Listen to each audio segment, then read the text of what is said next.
I buy a lot of electronics, some which I never take out of the box.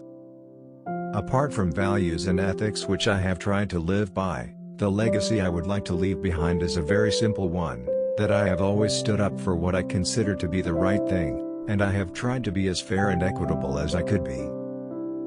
I would say that one of the things I wish I could do differently would be to be more outgoing. If there are challenges thrown across, then some interesting, innovative solutions are found. Without challenges, the tendency is to go on the same way. Power and wealth are not two of my main stakes. I am interested in what I earn, I am interested in my growth. I have been constantly telling people to encourage people, to question the unquestioned and not to be ashamed to bring up new ideas, new processes to get things done. The day I am not able to fly will be a sad day for me. I've often felt that the Indian tiger has not been unleashed. People still believe what they read is necessarily the truth. The most expensive part of any manufacturing unit is the paint shop. As you grow older, everybody becomes, less inflexible and a little more accommodating. Fiat has assembly plants in Brazil and Argentina.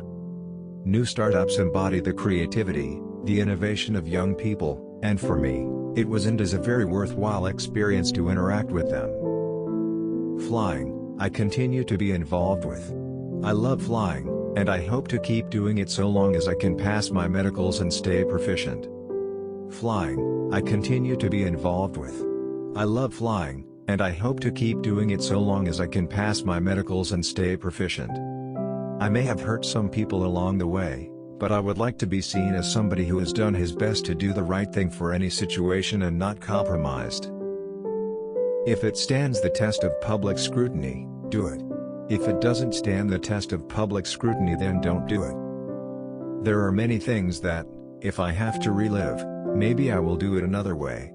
But I would not like to look back and think what I have not been able to. I have always been very confident and very upbeat about the future potential of India. I think it is a great country with great potential. I came seriously close to getting married 4 times, and each time I backed off in fear or for one reason or another. Each occasion was different, but in hindsight when I look at the people involved, it wasn't a bad thing what I did. I think it may have been more complex had the marriage taken place. Indian car buyers have not really been exposed to customer care in a competitive environment. Some entrepreneurs talk of a high burn rate, high advertising rate, and so on, with no outcome, so it doesn't impress me. But an entrepreneur who has that kind of a feeling of responsibility towards his investors is somebody who will have all my support. People of great power wield great power, but people of lesser power or people who have fallen out of power go to jail without adequate evidence, or their bodies are found in the trunks of cars.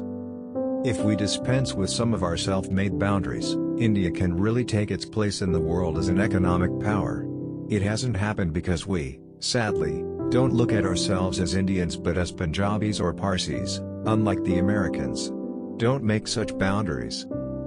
After I retired, it seemed to me that there was a whole new world out there, which was a digital world driven by a marketplace, basically, which had a huge potential driven by handheld devices, which would one day become the virtual retail store of India.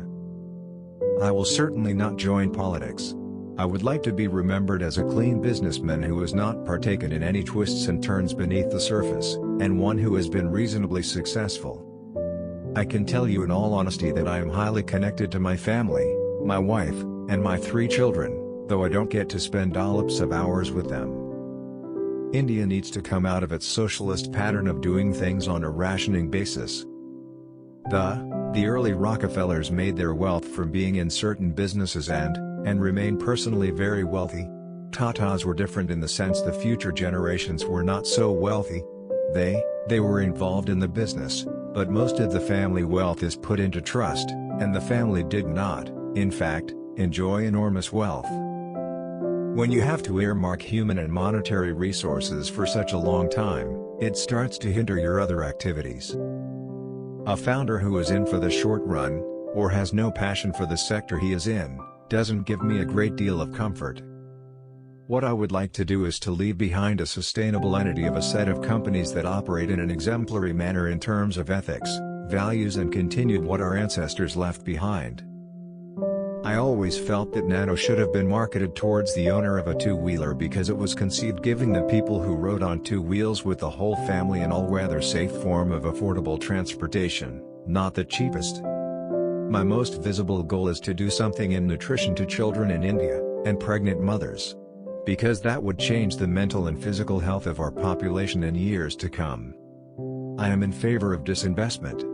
But if a disinvested company has to tie up with a government company for its livelihood, there is a problem.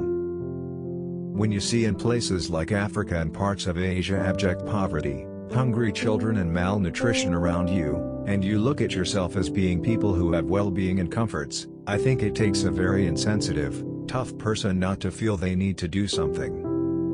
If I were to look in the United States or in Europe, in some of the garages, you would have a Bentley or two Bentleys or a high-end Mercedes, and you may find a Smart also in that same garage because that person thinks it's a fun extra car to have. He may have 4 cars but also have a Smart because he thinks it is cute. Perhaps the loneliest time was during the Tata tea issue in Assam. For some reason, everyone believed that we had conspired with the extremists, Alpha. People still believe what they read is necessarily the truth. Sometimes it is based on inadequate or wrong information. I probably have everything that Apple has made and everything Bose has made. I am very loyal to certain brands. If a founder has passion and innovation, he needs to be supported. I am more intuitive than a numbers person, and I recognize that not all investments are going to be positive. Some may fail, and some may have problems for other reasons. That is life.